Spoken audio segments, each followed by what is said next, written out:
Hey everyone, welcome back to English with Joe. Let me ask you a simple question. What did you do last weekend? If your answer is just, it was good, then this episode is for you. Today you will learn how to talk about your weekend like a real American. You will get natural phrases, easy grammar, and a lot of practice. So relax, listen, and repeat after me. Let's start. Talking about your weekend is one of the most common conversations in English. On Monday morning, everybody asks the same thing. How was your weekend? What did you do? Did you do anything fun? Your coworkers ask it. Your neighbors ask it. Your teacher asks it. And here is the problem. Most students answer with only 2 or 3 words. They say, "It was fine," or they say, "Nothing special." That answer is correct, but it is very short, and the conversation stops there. Native speakers do something different. They give a short answer and then one small detail. For example, "It was great. I went hiking with my brother." That is only 2 sentences. But now the conversation can continue. So, the secret is simple. Answer, then add one detail. Today, I will teach you the phrases and the grammar to do exactly that. We are going to use the past simple tense because the weekend is finished. So we say, I went, I watched, I cooked, I stayed home. Do not say, I go to the beach. Say, I went to the beach.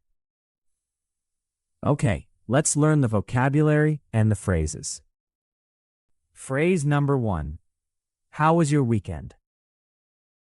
This is the most common question. It is friendly and polite. You can also say, how did your weekend go? And a very casual version is, did you have a good weekend? Now, listen to the answers. Pretty good, thanks.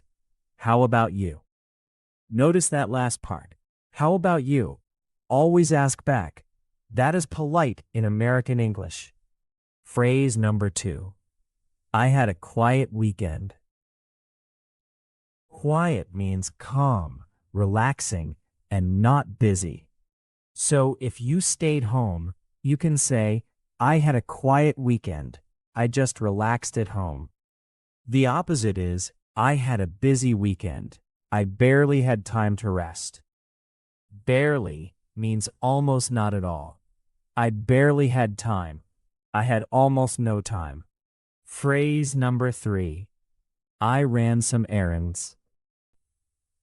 Errands are small necessary jobs outside the house. Going to the bank, the post office, the pharmacy, the grocery store. Those are errands.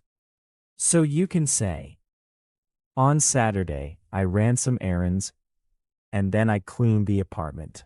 Phrase number 4. I caught up on sleep. To catch up on something means to do something you did not have time for before. I caught up on sleep.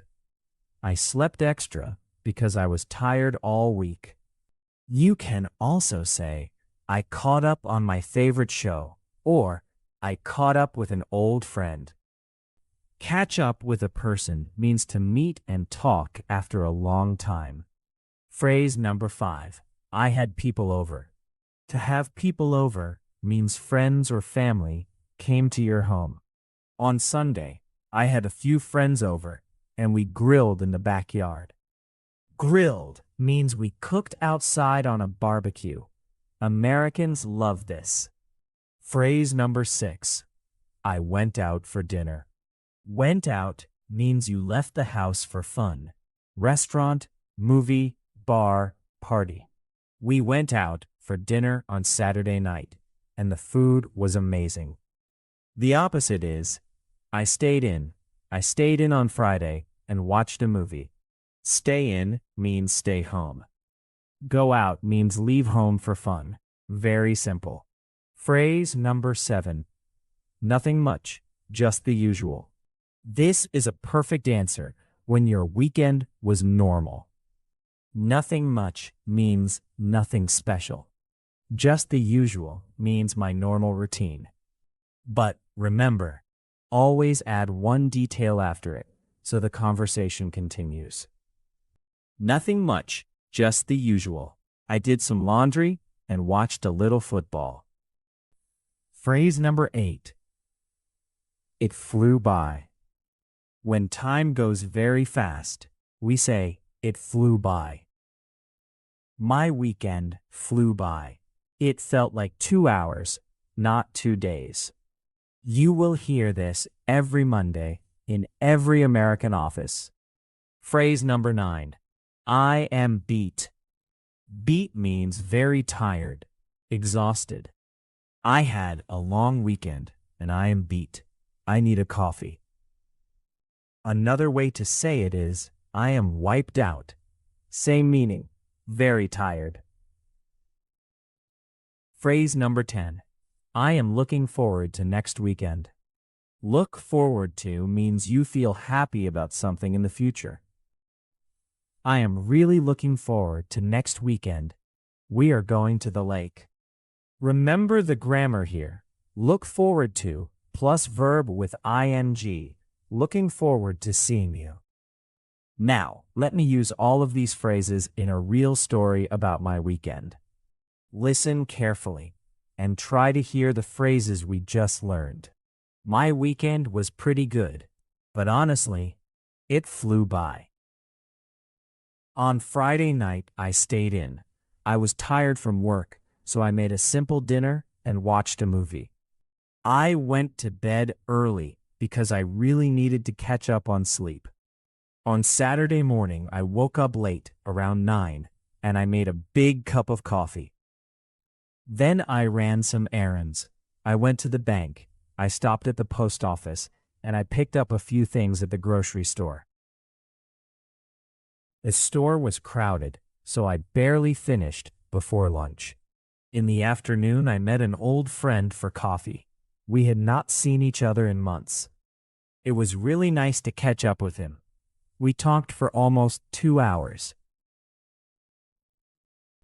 On Saturday night, my wife and I went out for dinner. We tried a new Mexican place downtown. The food was amazing, and the service was fast. We will definitely go back. On Sunday, I had a few friends over. We grilled chicken and vegetables in the backyard. We sat outside, we listened to music, and we talked until it got dark. After everybody left, I cleaned the kitchen. I did some laundry. And I got ready for Monday. By 10 o'clock, I was beat. I was completely wiped out, but it was a good kind of tired. So, that was my weekend. A quiet Friday, a busy Saturday, and a fun Sunday. And now, I am already looking forward to next weekend. Did you hear all the phrases? It flew by. I stayed in. Catch up on sleep. Ran some errands. Catch up with a friend. Went out for dinner. Had friends over. Grilled. I was beat. Looking forward to. That is how you tell a weekend story in natural English. Notice something important. I did not use difficult words. I used simple phrases in the past simple tense. I went. I made. I watched. I met. I cleaned. Simple, clear, and correct. Now it is your turn. Repeat after me. Speak out loud, even if you are alone. How was your weekend? Pretty good, thanks. How about you? I had a quiet weekend. I had a busy weekend. I ran some errands on Saturday. I caught up on sleep. I caught up with an old friend. I had a few friends over. We grilled in the backyard. We went out for dinner. I stayed in on Friday night. Nothing much, just the usual. My weekend flew by. I am beat. I am looking forward to next weekend. Excellent. Now let's practice full answers. I will give you a situation and you make the sentence. Situation 1. You stayed home and watched movies all weekend. Your answer could be, I had a quiet weekend. I stayed in and watched a couple of movies. Situation 2. You worked on Saturday and cleaned on Sunday. I had a busy weekend. I worked on Saturday and then I cleaned the whole house on Sunday. Situation 3. Your family visited you. It was great.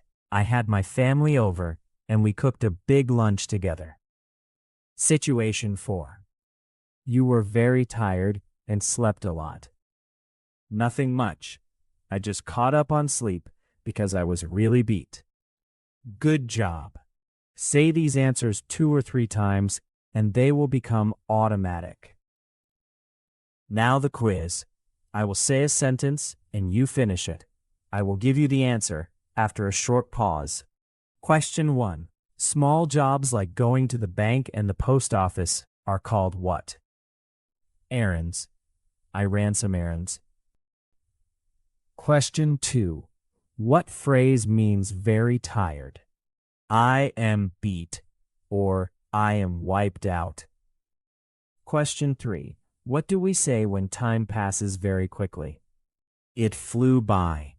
My weekend flew by. Question 4. What is the opposite of I went out? I stayed in. Question 5. Complete this sentence. I am looking forward to what? To seeing you. Remember, looking forward to plus ing. Perfect. Let's recap today's lesson. You learned 10 natural phrases to talk about your weekend. You learned the past simple tense for finished actions. And you learned the most important rule. Give a short answer and then add one detail. Practice this today. Ask a friend, how was your weekend? And answer with 2 sentences, not 2 words.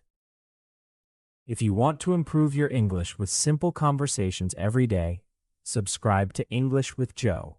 I'll see you in the next lesson.